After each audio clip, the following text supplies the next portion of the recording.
him here. So, so tell us a little bit about yourself. Well, let's see. For 20 years, I was a software architect. And like many people, I had that dream and that aspiration that at one point in my life, I hope to be an author. And for 25 years, I wrote stories and whatnot that I shared with friends and family, but I didn't do really anything with it other than I submitted once to Asimov magazine, and my wife actually framed the rejection as kind of like, this is your starting point, but that was a long time ago. And it actually took 2 significant medical events. One where I was in horrific pain for 15 months. And then after that, I got hit with severe asthma to really cause me to rethink where I was going.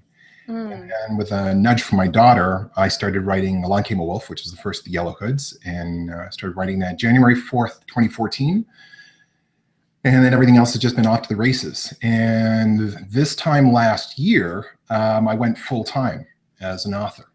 Okay. And now I've got 4 installments in the Yellow Hoods out, novelette there as well. I'm writing The Wizard Killer, which is a free weekly serial available off my site. And I've got The Man of Cloud 9, which is my first science fiction book that's going to be coming out in April, May. That sounds very exciting. So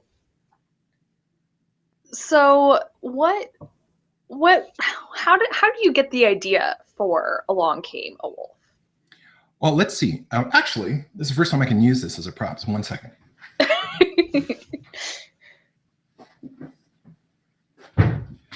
So when I was little, my mom would sometimes read from this exact book of fairy tales. Okay. And this was one of those books that as a kid, the pictures kind of freak you out. Right. And the tales are not the kind of Disney-fied. Yeah. So that's always kind of sat in the back of my mind. And I always love playing with nuance and things like puns, right? Where you're shifting things around, clever humor, that kind of thing. So that's always been a part of me. And for the actual storyline, what I had done is following all that medical stuff, I actually wrote a memoir called Refusing to Stay Down. Because everything I had tried to write was contaminated with the experience that I went through. And so I decided to just embrace that, put that on paper, and went through 2 rounds of editing. And then I decided to put it on the shelf because I didn't feel I was strong enough to make it as compact as it needed to be. Think of it as being a 450 page book that needs to be 300. Right? Yeah. I had that. I'm just taking too long. But at the time, I didn't have any experience. Yeah. So I put that aside. I sat down with my wife. This was November 2013. And I said, listen, I really want to make writing part of my life. I want to go after this as a 5-year plan. She was 100% supportive. And I got myself super organized, right? I made lists and I plotted stuff out. And then I tried to write and I choked all the creativity out of myself. I couldn't do anything. I was trying to write a fiction and a nonfiction book and not going anywhere. And the fiction book was called Rise of the Muffin Men, which anybody who's read book 4 now knows how it dovetails in. But beginning in January, my daughter said to me, like, Dad, could you write the Hoods? Since you're not writing anything else, could you at least just put it down? And what that was is one night when she couldn't sleep, I lay on her bed and I just started mashing up fairy tales in a ridiculous way. There was this poor little wolf being terrorized by these 3 pigs. He goes to this granny's house for help. And every, like Red Riding Hood and Cinderella, everybody has a different colored cloak. Cinderella was blue and Red Riding Hood was, of course, red. And there was the green ones and the yellow ones. And they kept just causing trouble in that hilarious way where you keep thinking they're doing good things and they probably think they're doing good things, but trouble arises. So when I sat down to get that story out, I kind of did the first quick draft of it, and I realized that between what I could say in the moment and the way that I write, there were 2 really different things. When I write, there are elements of, and I realized there are elements that I've been weaving into all my software architecture documents and all my software documents for years, which is addressing multiple audiences and having things that somebody will pick up on a second read. Right? They need to pick up the preliminary notes. Anybody who does any kind of technical writing knows that you've got to have all these these different audiences in mind, because while it's for one primary audience, you never know when the business people are going to get this, and it's got to make some level of sense to them. Yeah. You know what I mean? So, so then I just started to allow the story to weave itself, right? And it kind of felt like one of those, but there's this corner over here. I just got to brush up that corner. Oh, and there's this corner over here. And I just got to kind of, it's like almost that Simpsons episode where they're captured by aliens and they got the cookbook, how to cook for humans, how to cook 40 humans, they keep blowing dust off the cover and it keeps changing. And so that second draft came out really different. And I loved it. And I read every piece of it as I wrote it to my daughter, and she was fully engaged. And that's when I realized actually this could be the series that led into that book I was trying to write in the first place, Rise of the Muffin Men, which now they're called the Muffin Men.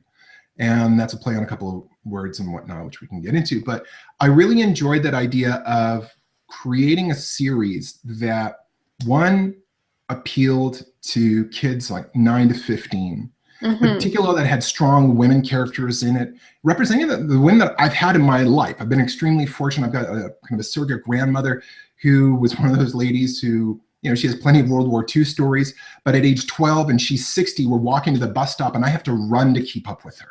Right? Yeah. She's just, some of those, it's like she would walk through a brick wall and not even, break sentence. And not just from a toughness point of view, but just from all these different kind of elements. And so I wanted to weave that in. And I wanted to have a story that my daughter and my sons, when they get old enough, they can read throughout their life at different points and realize this story was kind of always meant for them now. Yeah. Right? So like from a tween and teen point of view, you've got a certain perspective on life.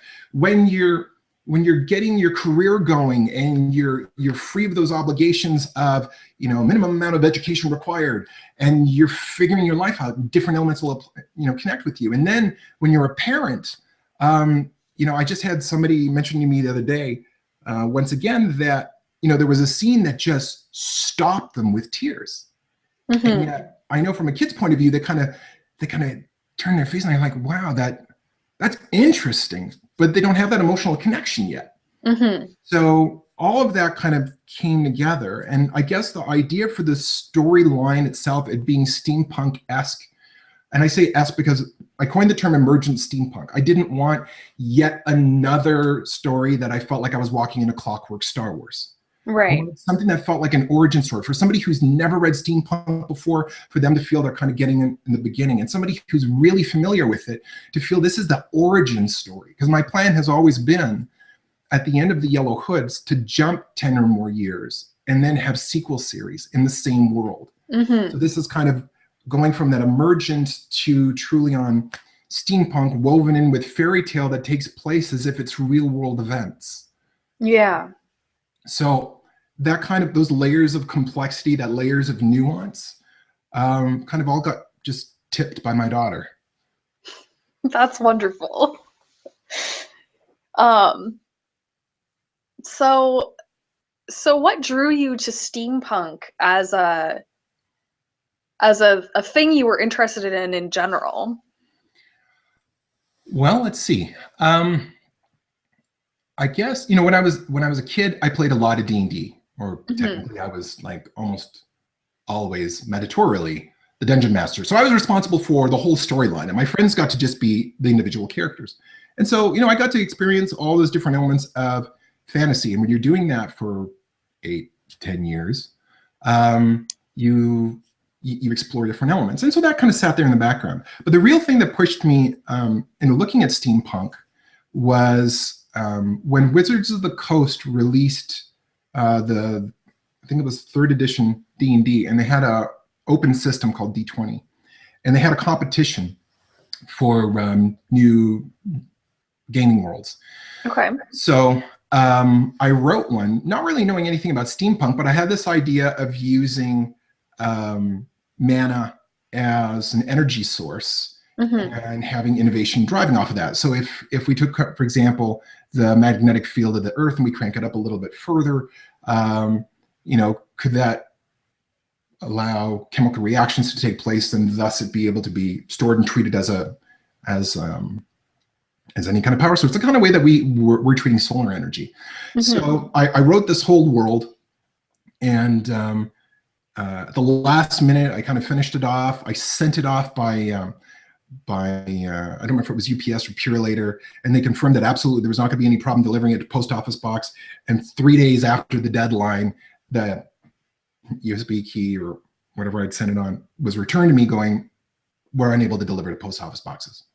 Oh no. I just started at Microsoft. I had a friend who was really bitter about me not continuing with that, but I just started at Microsoft at the time. This is during the dot-com bust, and I just put my focus back onto my career. But it always sat there. And one of the things when I was writing, I think it was around chapter 6 in Along Came a Wolf when I realized I had to make a conscious decision. Was I going to introduce magic? Was I going to have nothing, make this kind of like historically accurate? Or was I going to have some inventive elements? Mm-hmm. And, you know, for my entire professional career, I have sat in the middle of technology, change, and people. Mm-hmm. And so I love that idea of bringing that in and weaving it in there and putting it in a world that's equivalent to the 1800s, that's right around its own moment of technical revolution and change.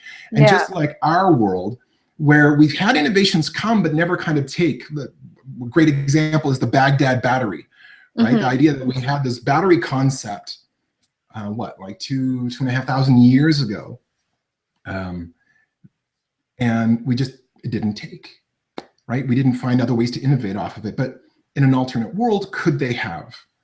And so there's a romance. There's an element of being able to kind of touch and feel the innovation of that kind of period. Mm-hmm. And I didn't want the Victorian element in there. I wanted the reader to kind of feel that bare bones things kind of building up and a whole new world to explore, not a Britain-centric universe.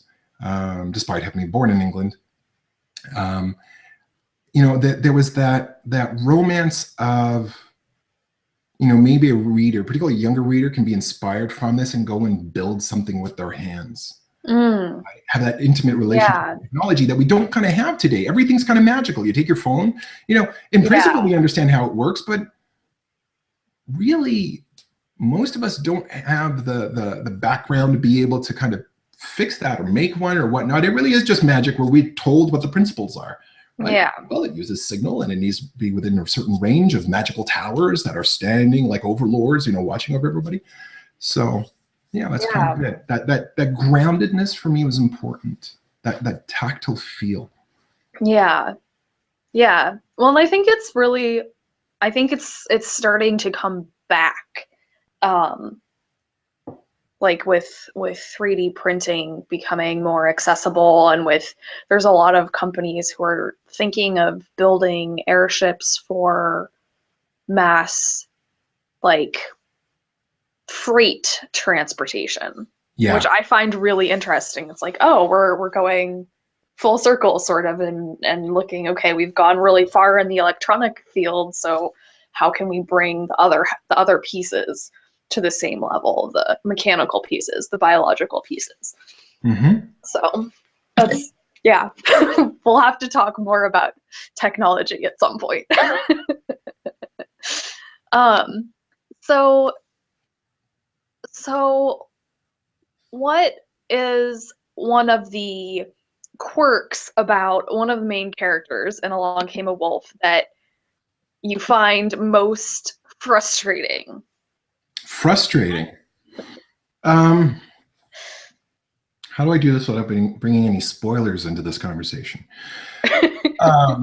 Well, I can talk about some of the frustrations along the way. So there's one character who, actually, there's two characters that I named after relatives of mine. And one of them, I had a certain route and direction intended for him. Mm-hmm. And he fought that. And he fought that hard. And in certain scenes, he just did a sharp jerk left. And so, I stepped back a couple of times and try to think, am I forcing this? Is there something I'm not connecting with? And then I just kind of went with it. And I'm really surprised what, you kind of see symptoms of in book 2. By the time you get to book 4, you really realize, this is one of those people who they cross their moral horizon and they're not coming back. So that was interesting. I've got quite the gallery of characters, and it's been amazing to see in the reviews where people really feel that, rather than having just 2 or 3 characters who are full on 3D, that I really spend time with pretty much all of the characters to try to make them vibrant and alive, even if they only have a couple of moments kind of on camera, so to speak, that you still feel that they were really present. Another one, one that I'm enjoying from a different perspective, just because he's got a nice sharp wit, is Abelin Pyman, and he shows up in book 3. And he has a famous conversation with a horse that really resonates with a lot of people from oh, I can imagine that happening in that situation. And that I'll leave that there. But when you have characters who stand up and they kind of pull you aside and they say, like, listen, this is how I view things.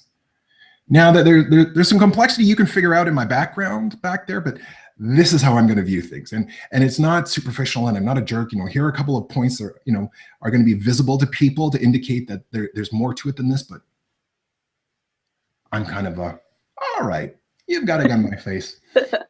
Let's see what happens, right? Yeah. So in probably one of the most challenging parts, I would say, is finding those moments where a character first steps up and challenges you back. So I've had, early on I had that with T, and then I had that with Ellie. Finding that with Richie, that like Richie's whole storyline, which really starts taking root in book 2, really surprised me in a lot of ways. And I've had such an amazingly fun time with that set of characters. And then the Cachon brothers to come into it. And André Leloup, who shows up in book 1, his twist to madness was so much fun, right? So I don't have, in this particular, in the Yellow Hoods, I don't really feel I had characters who went and created a problem for me. There are some of them that kind of stopped me at certain points and made me think, okay, does this fit? Does this not fit? And probably a good example, just to finish it off, is with Rochelle Pyman. And she had these scenes in book 3 that I realized if I wanted to connect it in with everything else that was going on, because I really enjoy tying everything together, I was going to be adding probably an extra 100 pages, which one, I think it would kind of lopside the book a bit. Yeah. I decided to remove those. And then Rochelle wouldn't let me sleep. Right? Like literally, it's like, these scenes are too good, and I've got extra ideas, and, knocking on your head in the middle of the night. Hey, hello. Hi, oh, you happen to be up. So, and that's how Snappy and Dashing came about, right? It's the first companion tale, and it takes place between books 2 and 3. And I had done a limited print run, only got, I don't know, stack maybe that much left. And then after that, it'll be available individually still online, where it's 99 cents. But I'm also going to roll it into a larger set of companion tales, because now I've got a bunch of other ones that have come up. Right. And I'm hoping to release that sometime this year. But that's probably one of those funny moments where you've cut scenes and somebody's kind of dragging them back out of the bin. No, publish these. No, I can't in this way. Publish these. Well, you can at least see, please, now. So anyway. Yeah. So how much research did you do as you were writing? I mean, you seem to have a pretty decent background in fairy tales and all of that. So was it all just coming out at once, or did you go and learn new things along the way? I learned new things along the way. I would stop and do exploratory research. So meaning, like, I would go online, I would read a bunch of things. I might go and watch a recommended movie, just to kind of give me ideas, help me kind of fill out the world. If I was doing something in regards to weapons, then I would try to talk with one or two friends of mine who have a expertise in that. Mm-hmm. See, how implausible or plausible is something. And so I like finding those elements where I can connect something to reality. I also use some of my background in chemistry and physics and whatnot to look at, how plausible is this? I know, for example, that we all make those classic volcanoes with baking soda and vinegar. Well, can you get the same kind of, reaction? Can you cross some of that kind of idea with the reaction you get by, igniting magnesium, which is kind of more explosive? Can you have kind of a controlled reaction that would create pressure? Well, that would allow me to then potentially have something that's a quick zooming lens, because I use that idea of the water glasses, which I don't know if you ever saw, was an invention used in Africa to have these lenses that you can really change the prescription by changing the amount of water pressure that's inside them. So modern innovations as well, and say, how can I retrofy kind of that? And then what does that give me? Yeah. So I enjoy doing that. And it's that classic element of the tip of the iceberg is what you reveal kind of the audience. And then you've got this massive thing in the background, right? Which is all kind of the research that you've done. And then it just becomes, that stack of notes that you've got. Okay, well, when I've treated this, how have I done it? What kind of elements did I have inside the shock stick, which I've never revealed to the audience, but actually I've gone through and figured out, well, how could this work? And, unlike some other people, I won't run this to the point where actually I can sit down and build one. I kind of take it to where, okay, my plausibility is at 70%, my plausibility is at 80%. And I'm more than happy with it, and I have a great way of being able to leverage that. So, and that's quite different from other stories that I've been doing, like The Wizard Killer is a apocalyptic fantasy that uses more of that original idea that I talked about that I'd done just before Microsoft, right? That idea of leveraging mana and whatnot. And for there, I still like to have it grounded, but I changed kind of what are the rules of physics. Yeah. And so I think probably the biggest thing is I do the research to help me be consistent, probably more than anything else, and to make it just not ridiculous. Yeah. Like, I don't want to break the reader out of that moment and kind of go, well, that just doesn't fit. Yeah. So. Yeah. It's always interesting to see how different people approach how they build the worlds they write in. So thank you for sharing.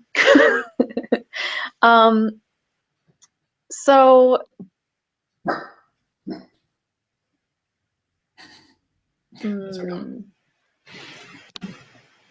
let's see. So many things I could ask.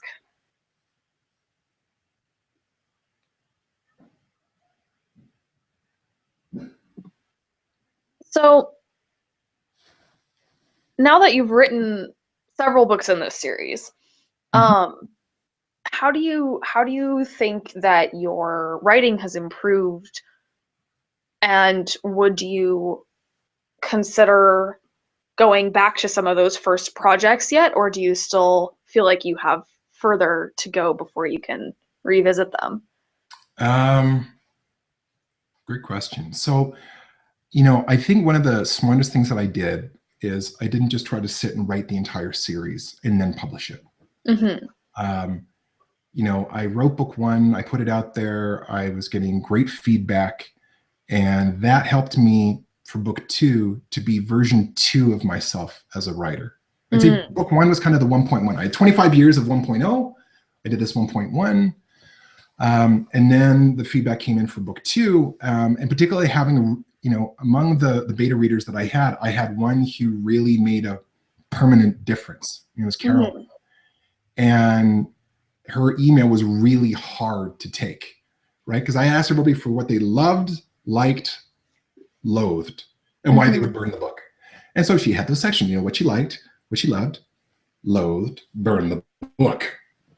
And it challenged me because it was like she was in my head and she knew the scenes where I'd hesitated or I'd pulled back or so then book 3 and on book 4, I felt that I improved a lot. Now, we all have that, particularly we all have those moments where you kind of want to return back to the earlier stuff to kind of, in our mind, bring it up to the new level. But then if we do that, at one point you probably hit about 12 books and permanently just be sitting there.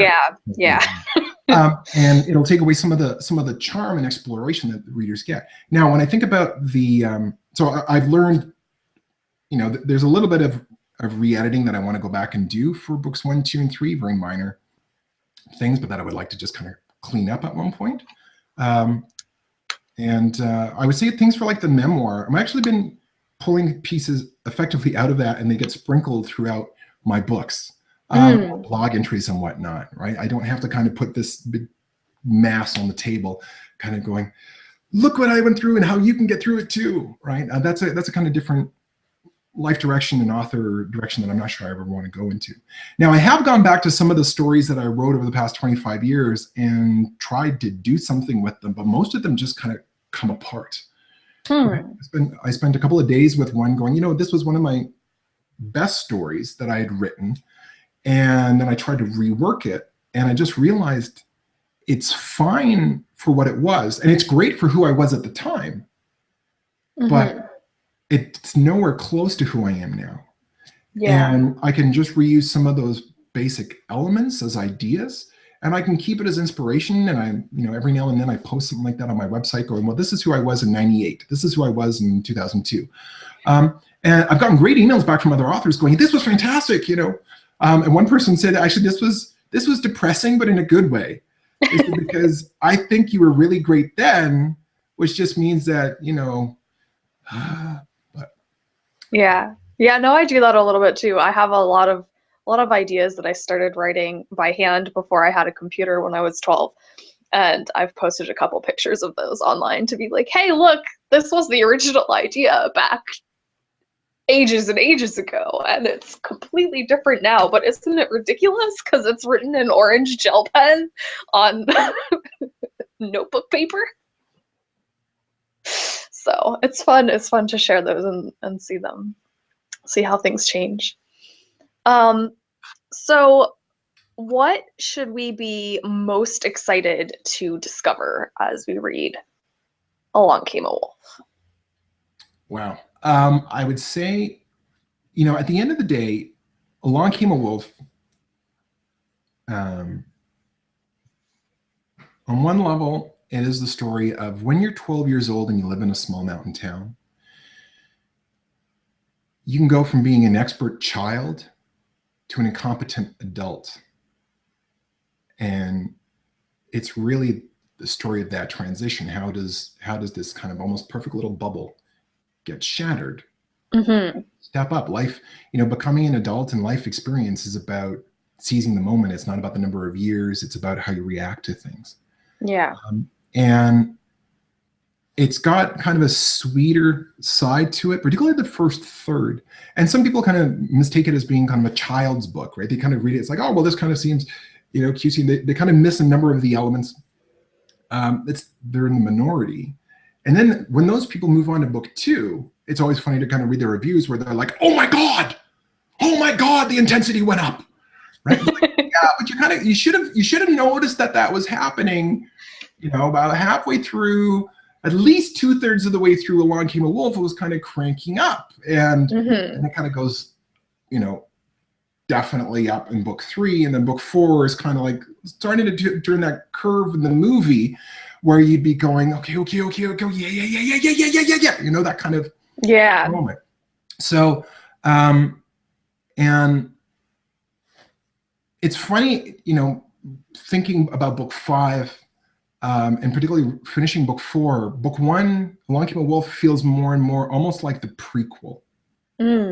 And it's an interesting feeling because, I was a different kind of writer then, and it's amazing. Angela B. Chrysler is actually doing chapter by chapter reading of Along Came a Wolf off of YouTube. And I was listening to I think it was the second chapter, kind of in the background while I was doing something. And it kept stopping me where I was kind of like, oh yeah, I wrote those moments.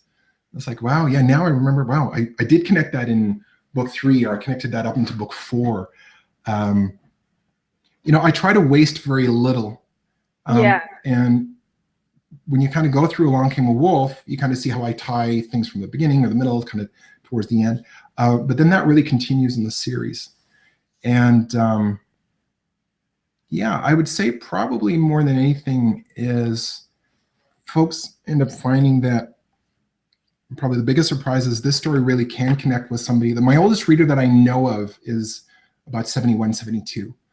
And she felt it spoke as much to her as it did to her granddaughter. Yeah. And that's awesome, right? I have a Gulf War vet who loves the series, right? Yeah.